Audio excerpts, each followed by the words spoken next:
আজকে করব মেথি শাক ভাজা। মেথি শাক কেটে নিয়েছি আর নিয়ে নিয়েছি বেগুন, কাঁচা লঙ্কা, কালো জিরে আর শুকনো লঙ্কা।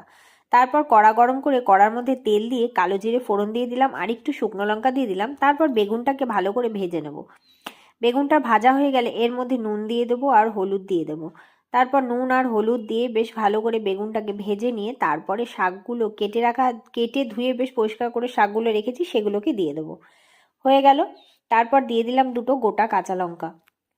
ঝালটা যে যার আন্দাজ মতন দিয়ে খাবে।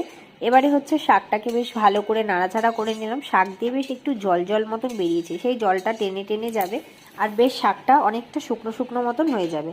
তো শাকটা বেশ শুকনো হয়ে গেছে, জলটাও টেনে নিয়েছে। তারপর ভালো করে শাকটাকে নেড়ে চেড়ে একটু চিনি দিয়ে দিলাম। চিনিটা দেওয়ার পরে ভালো করে শাকটাকে নেড়ে চেড়ে একদম বেশ শুকনো শুকনো মতন হয়ে গেল। তো হয়ে গেল আমার শাক। চলো নামিয়ে ফেলি ঝটপট।